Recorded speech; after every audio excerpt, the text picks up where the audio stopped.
during the show, I'll write it down then, okay? There you go. Here we go. That's great. Bye, guys.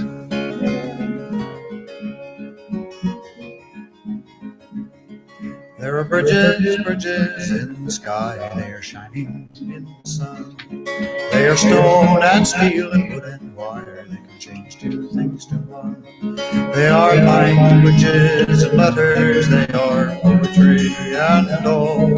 They are love and understanding, and they're better than all. They are languages and letters. They are poetry and all. They are love and understanding, and they're better than all.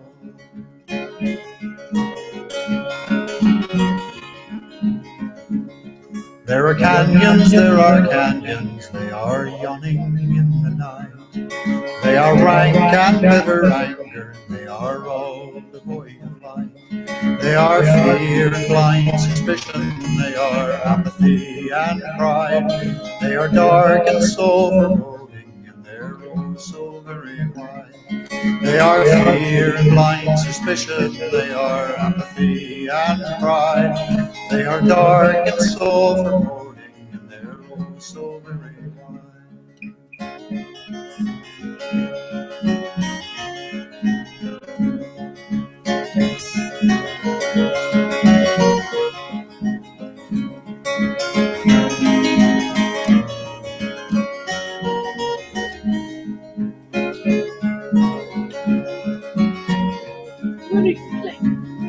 Let us build a bridge of music, let us cross it with a song. Let us span another canyon, let us write another wrong. Oh, and if someone should ask us where we're off and bound today, we will tell them building bridges and be off and on our way. Oh, and if someone should ask us where we're off and bound today, we will tell them building bridges and be off and on our way. We will tell them building bridges and be off and on our way. We will tell them building bridges and be off and on our way. Thank you, Bill Staines, for allowing us to do Bridges song with Bridges Programming. The object of Bridges Programming is to bring together Republicans and Democrats, liberals and conservatives, and black and white, and conspiracy theorists and non-conspiracy theorists. That's the goal of Bridges Programming, to get people existentials and earthlings, and make sure that we come together in no more separate countries and no more separate states or cities. We all are one species. We live on the one planet, one climate that can actually kill us. But we all think differently. But it is important to respect. Respect the different way that other people think. We have individual rights. Let me get over here and change this thing so you can see who's talking at you. My name is Jeff Beller, and the person sitting next to me is Susan Coman. Hello. And I look awfully fat in this picture. Because you're not sitting up. Well, it's hard to sit up in this couch. Here's a pillow. Thank you very much. Oh, okay. Okay, now Dennis, and we have on the phone with us Dennis Carius is with us. Hello, Dennis. And this is Hello, Dennis. This is Wednesday World Call-In, and we're going to be talking to you today a little bit about what do you think would happen if what? Okay, let me read the summary. Yeah. And oftentimes we depart from the summary, so it's a good thing for me to read it at the very beginning, because sometimes it's just a matter of the summary maybe sparking some thoughts in your minds as you're listening, and forgive us if we kind of go off topic and start thinking about other things and talking about other things. But this was the summary. How will economics of ever-expanding consumption change if energy sources are dominated by renewable energy technologies? So then I listed a few things that might change: oil spills, wars over oil resources, manipulation of economics and governments by oil corporations. These things may be affected, but how? Will these activities be possible anymore? And here's an image to take away. Your time trapped in a job you can't stand. Can that still be possible when energy is free? And this is the next step. This is the important thing, that nobody profits off of renewable energy. That energy is does not become a commodity like oil fuels have become, and then controlled by just a few very large corporations. And by the way, those oil corporations, they did not feel the economic depression that we all felt 2007 and have been recovering from still, if you want to call it a recovery. There's no real recovery from the kind of, I mean, this is just a series of what happens in a capitalist economy, which is the way that it is dominated right now, is that you have regular depressions, recessions, whatever you want to call them.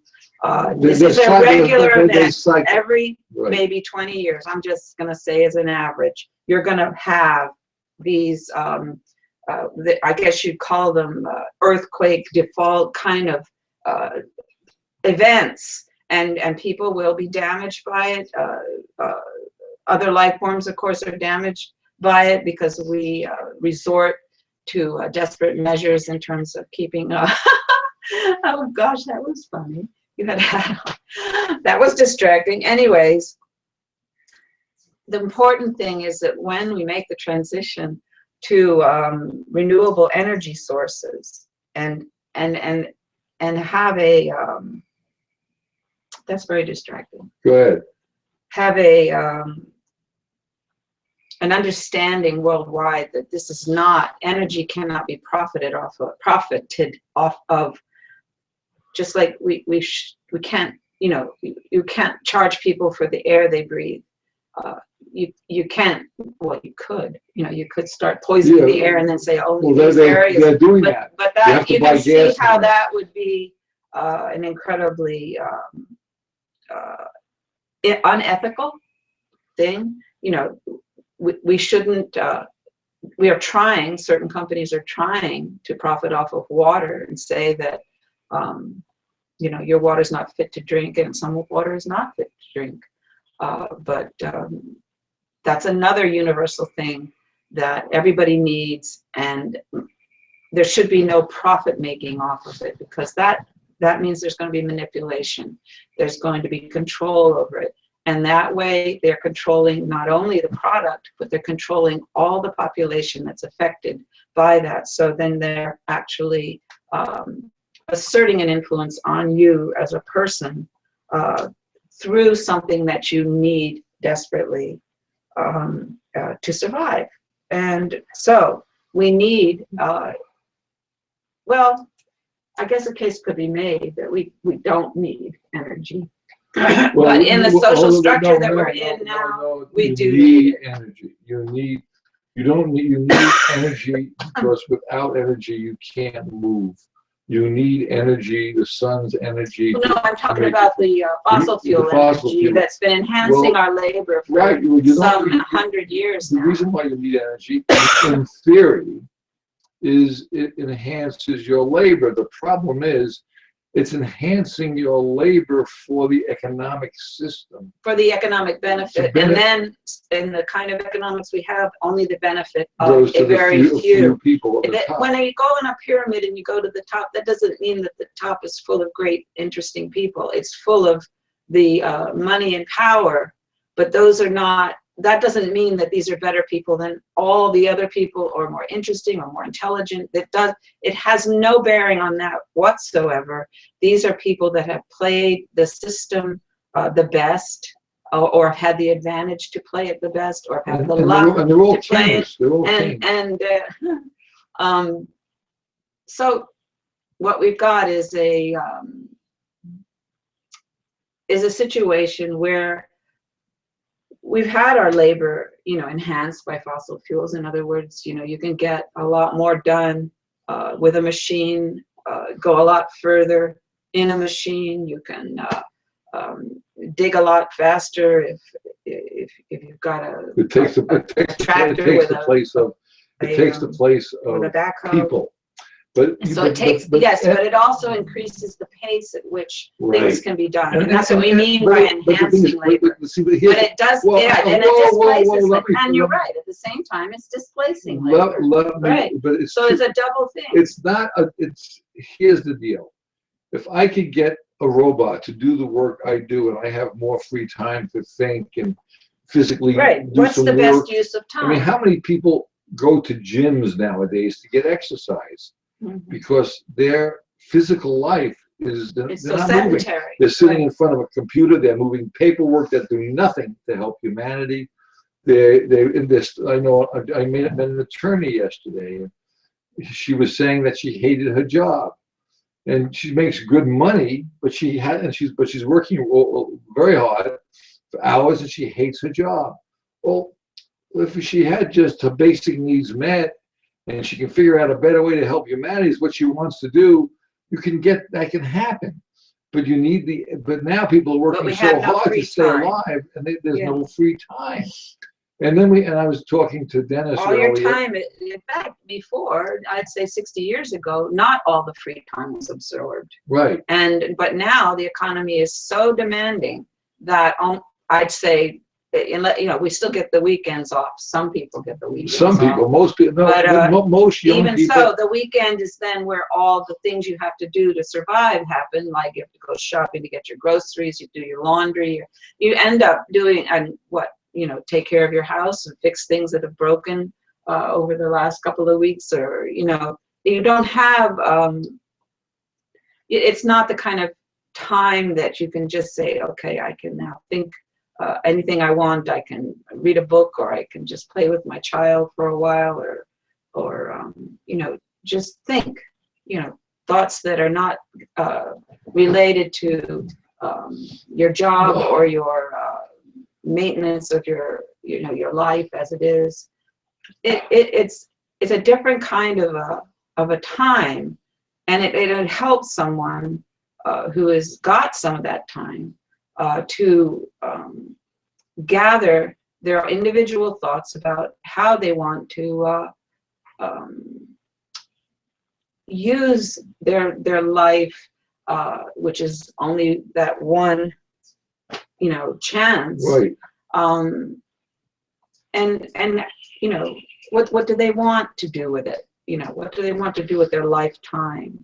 Do they want to keep preparing to do something with their lifetime, and then suddenly you're retired? Let me talk to Dennis, because Dennis, you're having a good conversation. We always do the program before the program. I asked Dennis this morning. I said he just took a 40-minute walk, and I said, boy, that must be nice to have time to take a 40-minute walk, where most people don't have time to even think about that. And then we discussed other people who actually walk around to get signatures. Like, I know a person who was running around to get signatures. I said, what are you getting signatures for? And then they said, well, because people need to be on a ballot for whatever party, and they need to get signatures to be on the ballot. I said, well, isn't that like people chasing your tail? Remember, we had that conversation earlier. It's like people chasing their tail. What did you say? And Dennis said, well, I'm looking for my tail. Dennis, what did you say, Dennis? And I said, aren't those people chasing their tail when they do that, right? You mean when they're electing signatures? Yeah. They're chasing their tail. Well, people will not be on the ballot this year if people don't go around and get their signatures. Otherwise, they have to do it the way Hillary and Donald Trump are doing it. Okay, well, let me ask you a question.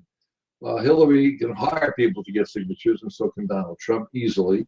But the reality is, once they get on the ballot, what are they going to do then? They're going to run for office. And then what happens? One of them will get elected. And then what happens? Then we'll either reform things if they ever get dysfunctional, or they'll just be going in a worse direction. Right. So in most cases, it'll still be going pretty much the way it's going now. Even Hillary said, we have to do what's possible. what's possible. And once you say that, you know that there's going to be no change. So basically, we are chasing our tails, and even if we catch ourselves, well, let Dennis say what he go said. ahead. What do you think is going to happen if you get a hold of if we keep chasing our tails and we finally catch them, we finally get the person in the office. No, you finally catch the end of the Finally tail. catch the end of the tail. What do you do with it then? And that's very interesting because I'm happy that we don't have dictators in this country. But if you had the best person in the whole world to become president, maybe they need to be a dictator so that the House and the Senate doesn't say, no, you're wrong, don't do that. So you want a king? You want it.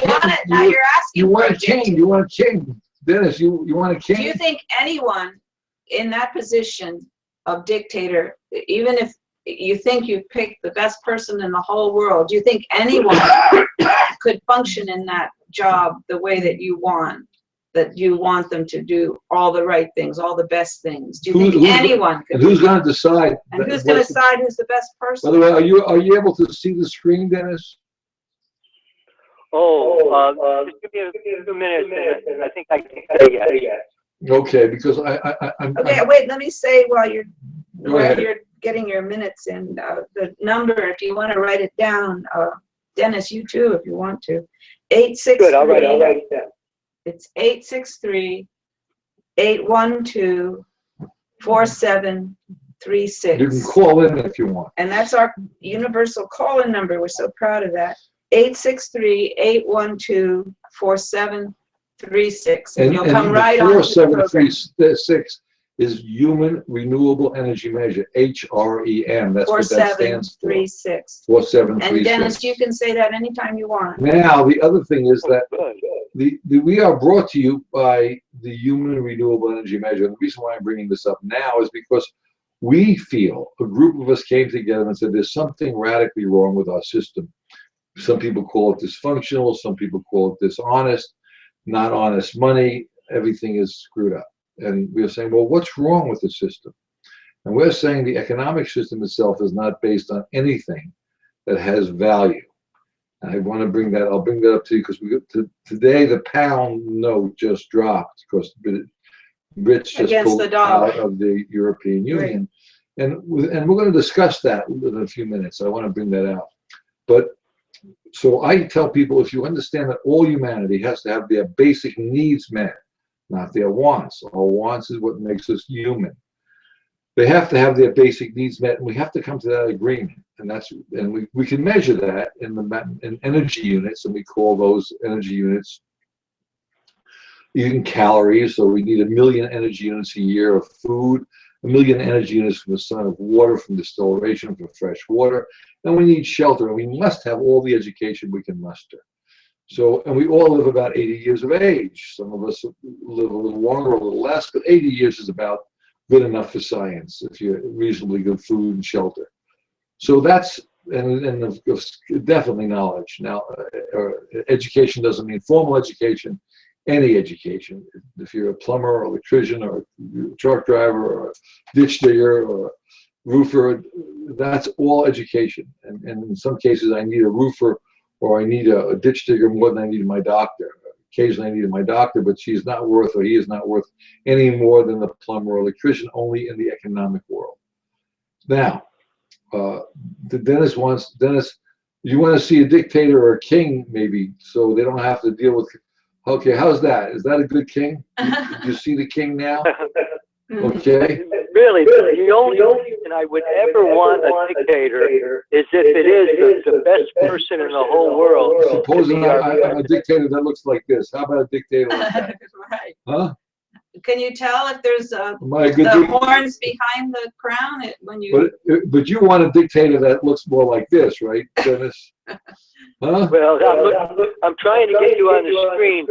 It says live now, but I don't see call-in on this. Well, the next time, maybe eventually you'll see what we were doing. Anyway, but what I did is I put a halo. I put a halo on my head when you wanted something good, or a devil in my head if I be a bad dictator like we have now, or a king who you know. So what choice of dictators do we have right now? We have going to have a choice between Right now we have Donald Trump we have kings. and Hillary Clinton Donald Trump's a as king. our possible Hillary Clinton's a king. king And before that, before kings and queens, before the empires grew, when we first started out, we had pirates.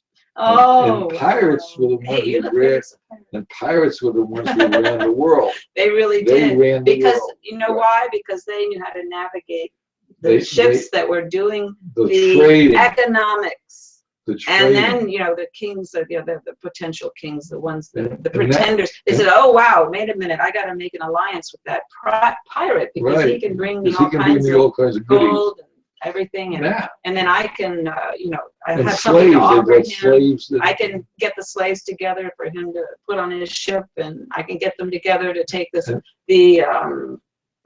goods off the boats at the harbors. What happened is then we had corporations, and corporations started out because they needed people. The first corporation was to grow colleges.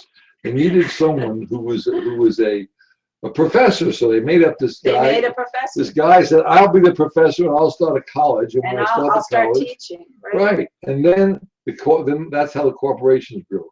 And I've got lots more brains than anyone else. And said, we can make money with this as a corporation.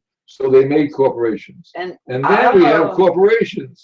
And they are screwing our economy to the wall. We're killing people. And the kings did the same things. The kings kill people all the time. Well, because they want to keep their power. What we're looking for is someone who is benevolent, like the Pope, who says we have to change our economy. Unfortunately, the Pope has been circumscribed, and he can only have influence within the religious community. If he tries to say something outside of it, they say, well, he's no scientist, he doesn't know, you know, he's no economist, he doesn't know, you know, keep him in his little bubble there at the Vatican. But he's actually saying some great things, very similar to Bernie Sanders. But no one has come up with a measurement, and that's where we come in. Well, a way to do it. And that's where we come in with the human renewable. The way to make the change. That's where we come in with the renewable energy measurement. To make the change in the economics, right. You need to measure what is needed. We had a meeting yesterday with Levi, our partner and tech person, and we said, listen, this programming, we do not want anyone to kick in money to the HRM. You don't need to do that. You need to think about it. We need you to use your mind and your brain and get the message out about this human renewable energy measure. It's a concept. We also will give you, for no charge, because we run it as a nonprofit, the HRE, the Renew the Earth, which you see on your screen now, renewtheearth.org. And we have a PayPal button on that. Now you don't need to do this to get this message across. This is a humanitarian station. However, we do live in this world who is totally corrupt, and we need money to pay to buy food. I mean, that's the problem, because the system is set up where we don't have our basic needs met without having some kind of an income. And we're very lucky we can afford the time to do this. However, it still costs us almost $10,000, $15,000 a year to run these programs. But we have lots of room so you can do your own programs. As a matter of fact, we're going to invite on some people to do programs because we want more listenership. We have about 6,000 listeners. So if you can afford to kick in $5 to the PayPal on Renew the Earth, and that's good. We can do that. But now, this is not to get the message out. If you want to help us do programming, you can do programming. You can use your internet, use your own mind how to get it done. But if you don't, if you want to just help us out so we can keep doing the programming and maybe do it a little better, like we just learned how to do this. We just learned how to do the sound effects. We just learned that. And you mean the images? The images. We just learned the images with that. and so if Dennis was online, you can see these. I think, are you online yet, Dennis? Dennis, are you there? He's still trying to get his computer to go. I think he's got it. I'm still trying to get online. I have a whole screen that says live now, but I do not see roll call. Well, somebody's watching us. So So who's ever watching us, they can call in at our new call-in number because we have a new call-in number. Remember the number, Dennis? Oh, yeah, can I give you the number? Yeah, Certainly. sure. Oh, good. The number is area code 863-812-4736. Perfect. You did Great. it. And that stands for HREM, the Human Renewable Energy Measurement. Again, we need to change the way the system's working because it's not helping humanity. We have to stop killing each other. Now I want to bring this, what it just came about. The pound, because the Brits dropped out, the British. Well, they had a referendum to withdraw from the United Kingdom. European. And the reason why they call it the United Kingdom was because well before Christianity, during the wars, all the kings would fight amongst themselves. And the reason why they fought was to gain land and slaves. And they were able to put people in slavery and they controlled the economy. That's why they fought. And they were all kinds of, and they blamed religion like they still do today. They blamed religion and they blamed all kinds of stuff. But the basic thing with the kings themselves wanted to say, we have to stop killing each other. So let's unite. So they called themselves the United Kingdom.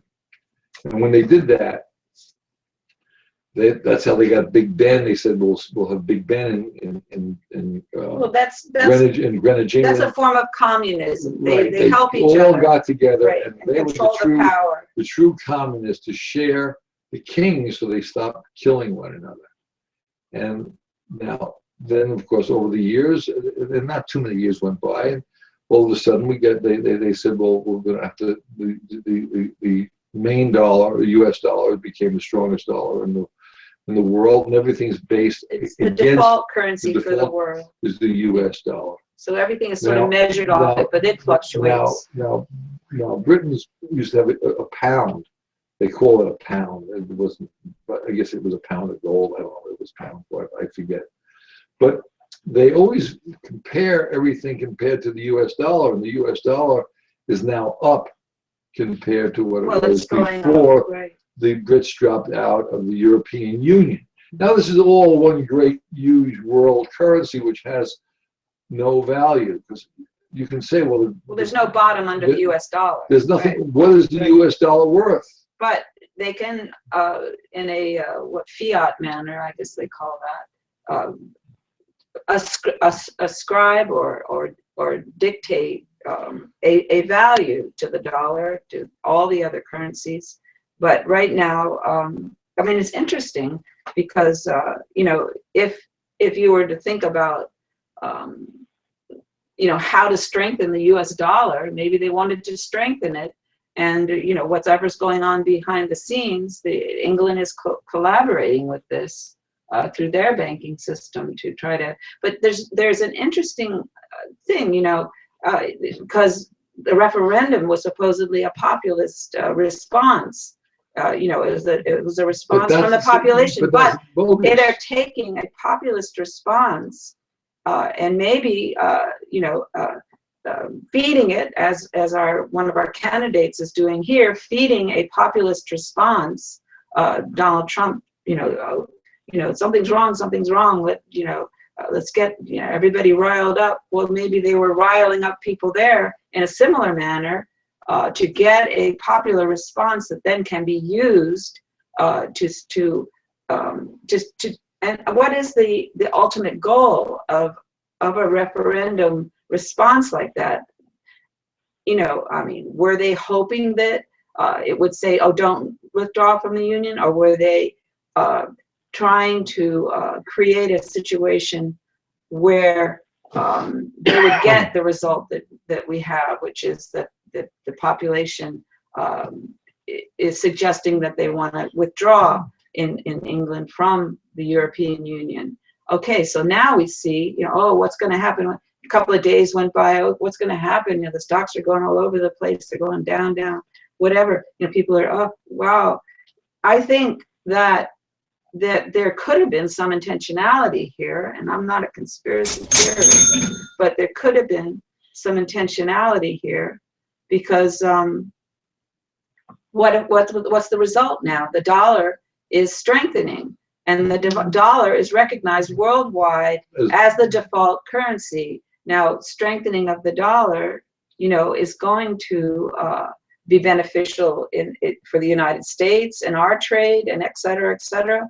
And if we're in alliance with England, what you got is a return to that, huge banking power structure that started with the Bank of England. But the other thing is that it benefits England too, because that means more people will go to England and buy English products at the value if their dollar drops. Right, exactly. Their trade.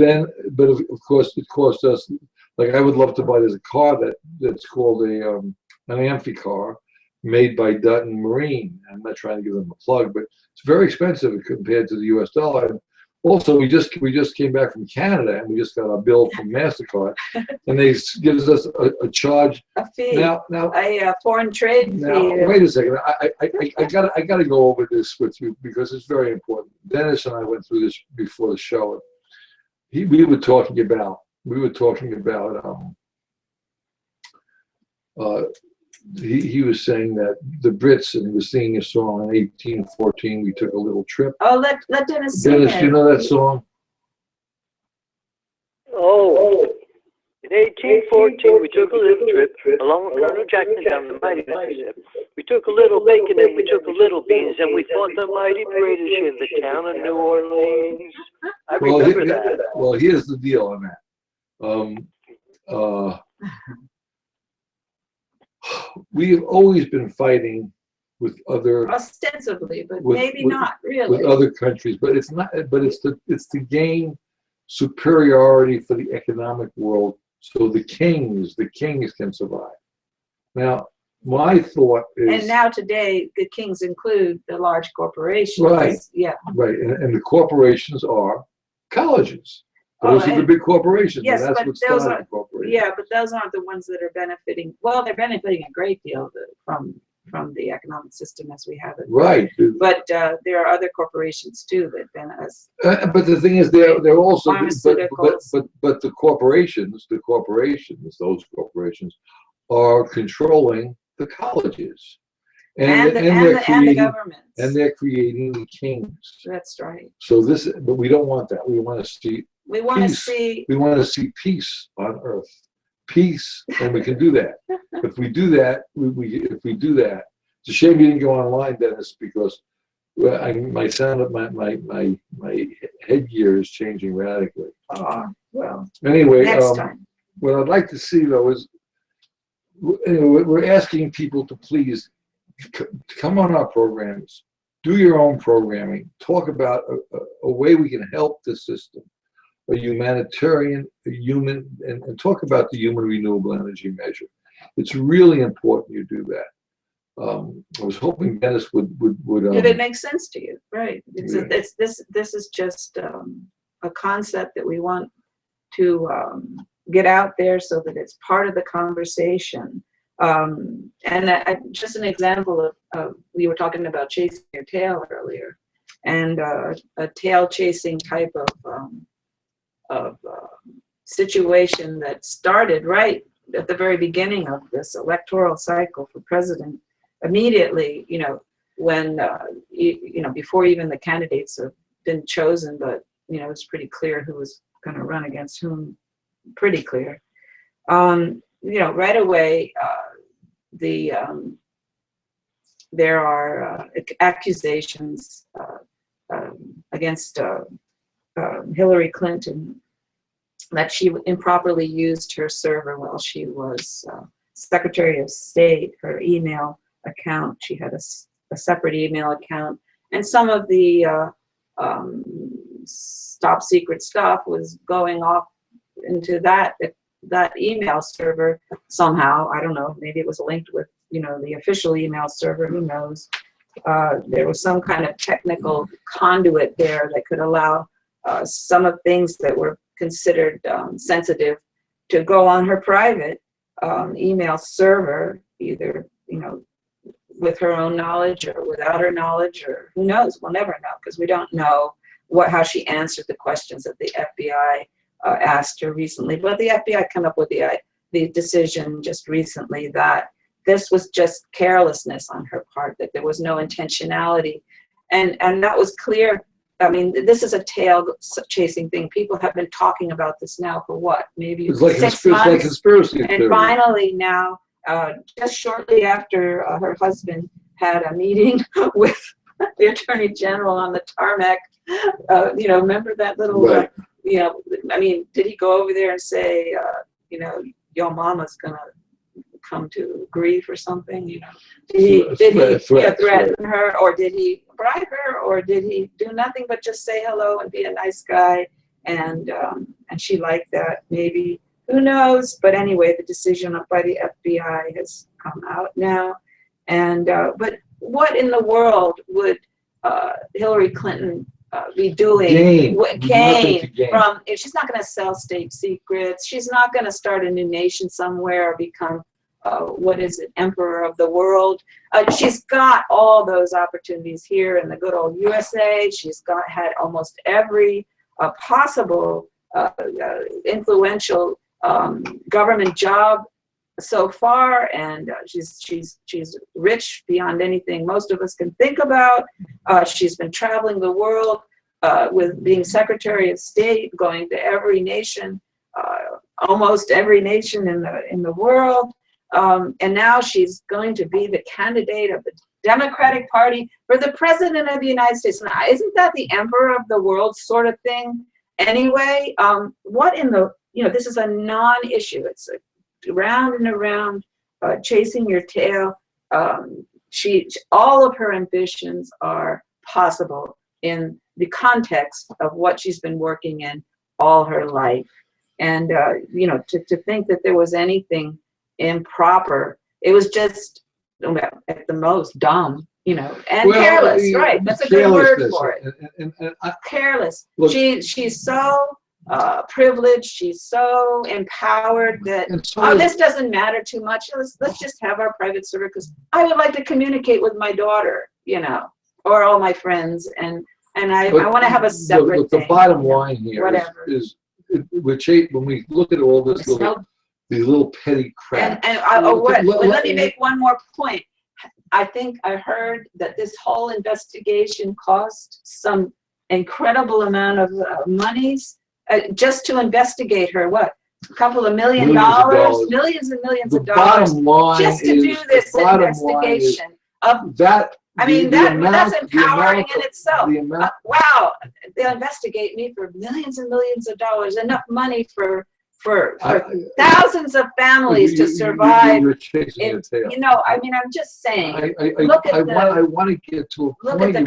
The point you're making is that we have real problems while we're doing this kind of crap, chasing our tails, trying to get people elected. People are dying around the world, physically dying. That means that someone's got their hand chopped off because of the economy. Someone's breathing in lead from paint from a car where they're painting Priuses or Subarus or Lincoln Continentals or whatever other Jaguars or whatever we want to talk about. People are dying because of the way the economic system runs. And while we're dying around the world, while we're walking, taking walks for exercise, and going to gyms for exercise, we need to start thinking about how do we change the world so we're not letting people die. I forget which country now, they have major starvation. People are starving. Well, there's several countries. There's several right now, but there's one that's making the news more recently. Indonesia, Syria, parts of Germany, and Africa. The people are dying. There's something going on there now, all around the world, and in the United States as well. There are people working 15 hours, 16, 18 hours a day to get their basic needs met. And that's where the HRM comes in. And that's where I can't be funny anymore. It has to be. We have to start talking about a measurement that you as an individual can put out in your own words, your own ideas, your own thoughts. Get this measurement out. Well, the conversation, in the general conversation. If you honestly believe that walking all over creation and getting signatures and voting is going to change something. Go to it. And the way that you can expand and enhance your own voice, your own conversation, is through the kind of social media that we all have access, fortunately, to right now. We're using it at this, in this way, but most people are much more adept than we are at using social media, sending out information to their lists or their friends or their family or whatever, just saying, look, couldn't this be different? Do we have to be trapped, our lifetime, be trapped in jobs we can't stand, in jobs that are unnecessary at this point because of technology, because of the enhancement of labor that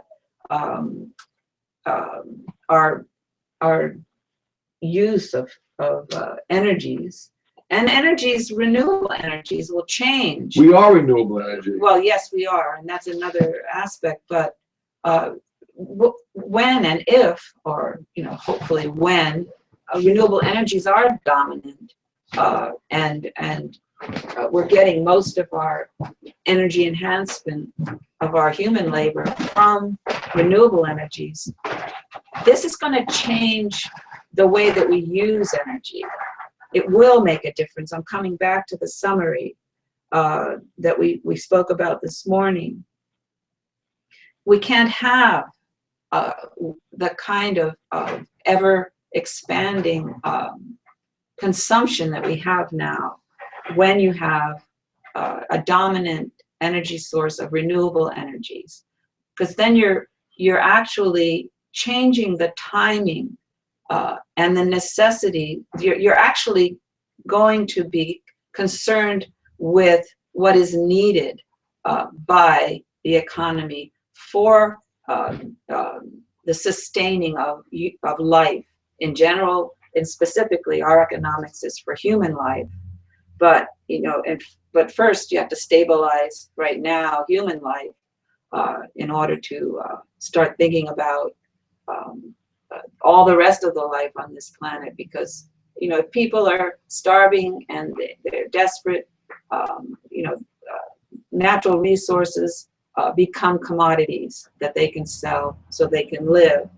Now, how does this change of energy change the focus of the way that we're going to interact with our economics?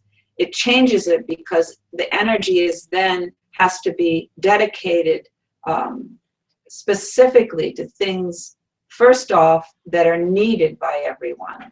Your food, shelter, and education are what we assert, our general needs. There are many, many more, and there are many philosophers that have gone into this in detail. There are reports to the United Nations made by people who have spent their whole lives determining through studies, anthropological, social, psychological, what the needs of humans are. But we're just saying when you come down to it, what do you need to survive? You need water, food, a place to shelter yourself, and the access to understanding your world, which is education, your environment, whatever. We're just condensing it in this way so that we don't have to get into a massive philosophical discussion, which is very useful, but not possible with the kind of time we have on the air. It's something that you can do in a writing manner and making a book, and then consider each paragraph, etc., in detail. But when we have renewable energy dominating our enhancing of our labor, everything has to become more efficient, because these things are true. We'll have fluctuations in power, grid fluctuations, but we can, and we're getting better and better at storing solar energy and wind power energy, and our batteries are becoming more efficient. And as we've concentrate more and more on storing renewable energies so that there aren't interruptions. And it'll be seamless, just pretty much seamless, like what we have. But even fossil fuel energy is not seamless. We had an interruption the other day, and guess what? It was our renewable energy that saved kicked us, in right. and saved us. It's very Because interesting. we have some batteries that store the energy. Let me just go a little bit in history. Many years ago, we built when we had a problem with fossil fuel energy. We got together and we decided to build a house, and we built the first solar house in the 70s. that was active solar heat to save heat. Photovoltaics, electric solar, was terribly expensive, and the average person couldn't afford it. And that was developed because of theoretically the space age. Well, over the years, that price dropped down to less than $3 a watt. And about 5 years ago, we placed it on one of our houses because we felt that though if prices go high, in other words, if the economy goes bad, Yes. and dollars have very little value, the actual towns won't be able to afford to run fossil fuel Or to have snow removal to plow or the road. And there'll be interruptions of that So nature. Wait, you well, have to make we live remotely. We're in a country We're setting. very remote. So we have to think, and we have wells for our water. So we have to, and electric is used to bring that water up. And that was the main we thing. needed electric for our water supply, and we have friends who live here, and they all live on wells. And the bottom line here was, if the power lines go down because of winter and they can't, they can always keep the generating plants working, but the trouble is the towns won't be able to afford to plow the roads because they wouldn't afford the fossil So you're going to fuel. be cut off for a month. And you can live very well without electricity, providing you had water. Right. And you can sort of melt the water, the snow, if you have snow, but Yeah. the reality is you need fresh water. Yeah.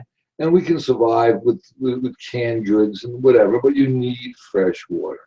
So we decided we thought about a generator. Well, if the system goes down, you'll need gasoline for your generator. You're going to run out of fuel. So we said, okay, we have wood, so we can use a steam turbine to run the generator. And when you look at the efficiency of a steam turbine, it's about 10%. So that was idea. Ridiculous. You need a tremendous amount of wood to keep electricity running with steam. So then we said, well, let's bite the bullet and go to renewable energy. So we built maybe a 3 kW, a small system, and we had put in, and we bit the bullet. We said, now we can supply water to all the houses that need water in case of a major emergency. Well, we had moved to another solar house we had built that was active solar for heating, and we just transferred the electricity from the little house we had, because that doesn't need it as much as the bigger house, because we need to help people. And we moved the wiring, leaving the panels that are over the vegetable gardens. The vegetable gardens are in front of the panels, so they get full sun. And when it rains, the panels drop water on the vegetable gardens. So that's a way of doing it, and it's all fenced in, so the horses in the pastures don't hit it, or the deer. And we just plumbed the electric into the house. In other words, we ran conduit, and we have battery backup. Well, the first day we had it in, we had a power failure. We didn't know it, but my neighbors called up and said, "There's something. How come you have power and we don't?" And that's because the solar panels kicked immediately right in. Battery Now, storage. what I'm trying to bring out is that over the years, we as a species have developed solar panels. Everybody in the world should have solar panels. Every community in the world should have a biomass plant to give alcohol fuels to take the place of fossil fuel to run the liquid transportation. Mm-hmm. There should be wind generators, and large ones, big ones, wherever we can get them to supply electricity, along with the solar. There should be all kinds of renewable energy. However, the people who benefit from this renewable energy I'm going to call them the robotics of the world. And that's what the solar system is. It's a robotic. It takes the place of many, many people, many, many human slaves pedaling bicycles to give us electricity. The sun does it. We've captured the sun's rays, nature's free electric. We've learned how to make a robotic machine to take that energy and make it usable for us. But all human beings should profit by that. They should prosper to have more free time. They shouldn't have to buy that's it. where the profit is. And the profit is what the true value in the world is not gold or silver or how much money you have in the bank or how well your kid did in school or if they're a valedictorian or they got a scholarship or they just got the last person we spoke to, the kid got this Fulbright scholarship. That's irrelevant. What's the true value is the human being's mind, and not measured on the scholarships they got, but how well they can do in the system to help all of humanity. That's the true value. Your mind, your lifespan. You only have 80 years of life. How you use that is important, I believe, and I may be wrong. If you use that to help humanity and you try to help other people, I mean, I'm not saying give everything away like a Buddhist or something. Well, you can live like any way you choose. That's your privilege. I have my own feelings, but I think we should all try to help one another, not in competition, giving the information that we can, just like we're trying to give you the information on Bridges programming, Renew the Earth, and on the human renewable energy measurement. We're asking you, we implore you to please get this message out any way you can about the human renewable energy measure. Very, very important. Well, there's a website, thehrm.org, and that's a separate website from the Renew the Earth website, which is now combining with our broadcasting and entity Bridges programming, because we're giving this broadcasting entity to the nonprofit. So again, and so it can be used there for humanitarian programming, projects that are being done around the world that are beneficial. And what you could do as an individual to get this message out, go to your church groups, talk to your pastors about doing an HRM rather than a Herman, or a Herman rather than a sermon. Talk to you about, we have to help all of humanity. We have to be able to make sure all human beings have their basic needs met. You don't need a minimum wage. You don't need welfare. You need basic needs met, agreed upon worldwide. The countries are only separate because we as a species separate them. Other species don't look at boundary lines. We as a species, because of the economic system, we've separated them for 5,000 years. And we say, oh, that's your country, and that's this country, and that's the Brits, and that's this. No, we're one species on the one planet. If we pollute our atmosphere and our planet, it affects all people. All life. It affects everyone when we do damage. We keep on wiping out species. We're going to be next. This planet will be here. We don't have to help the planet. The planet will be here. We may not. Our children may not. We may suffer terribly for our grandchildren. No matter how much money you make, you really can't stop that. If you have a plague, every human being is susceptible to a plague. Every human being is susceptible to very hot temperatures. Oh yes, you can air condition your cars and your houses to a certain degree, but after a while that'll cease. You need to be able to think this through. It'll be a situation where only the people who can afford the energy. What you could do, and I have to bring this out over again. So that's a nightmare. What you could do is get the. We think the human renewable energy measure it could be an answer to making things work better, to benefit all of humanity, and that's what you could do. Get it out any way you can. Use your mind. You don't have to give us money to do that. If you do choose to help us out, great. Do Renew the Earth. Go to Renew the Earth. It's a tax deductible donation. And we have a humanitarian program called Bridges Programming. Go to it. Figure out a way to get the message out with any way you can. If you can possibly afford the lifetime to get the donation together to help us keep the programming going, fine. If you want to do programming on Bridges Programming, it's a humanitarian program, you can. If you do want to sell something like a product that's beneficial toward humanity, that's good, you can pay for that. We can put you on. We can put your logo, just like they do on National Public Radio. We could help you with that. But we're pretty much discerning to make sure that the product that we put out there is really, that's on the site, is good. We would definitely promote GE Wind, but we would not promote GE Plastics. I mean, we've already been through that. We would definitely, because we have it's a board thing, and we believe we only want to do things that are beneficial toward humanity. We want to see progress. We think that fracking is not a good idea because it definitely pollutes water, from what we can gather through science. We think but we think wind gen or solar or biomass fuels, not so much corn alcohol, because it's not a good idea. We think that until all the world is fed and nobody's starving, we don't want to see corn alcohol being manufactured.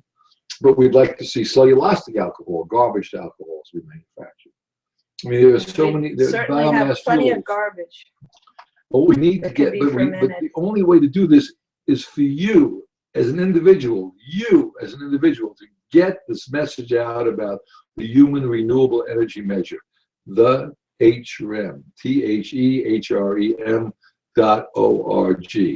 And then figure out your own group, your own way. You don't have to join us, but we could use help, because this programming is getting pretty expensive and also very tiring.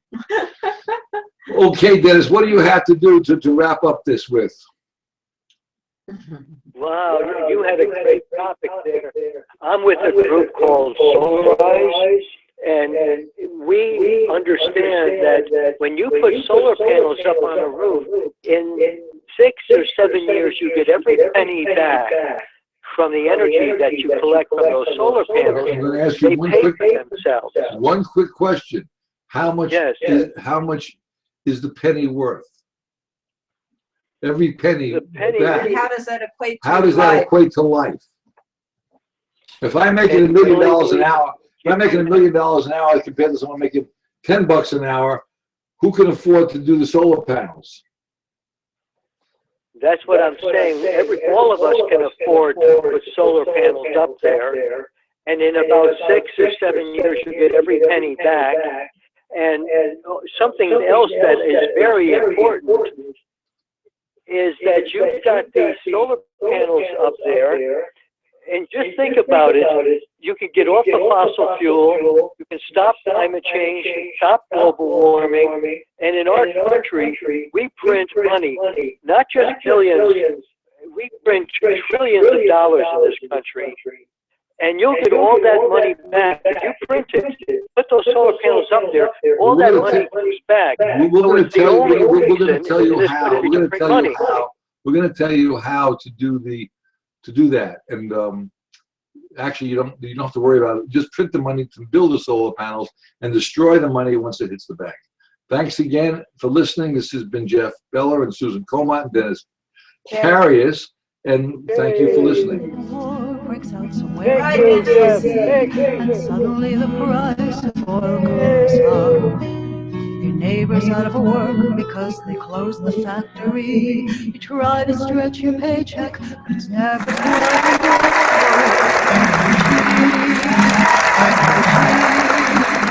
It all comes down to energy. You wonder where the money's gone. Well, here's some fuel for thought. It all comes down to energy. Fossil fuel affects our lives like ripples on a lake. Cars and farms and factories and trucks.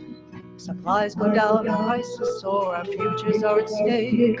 And when it's gone, it won't come back, and we'll be out of luck. Oh, energy, energy. It all comes down to energy. You wonder where the money's gone? Well, here's some fuel for thought. It all comes down to energy.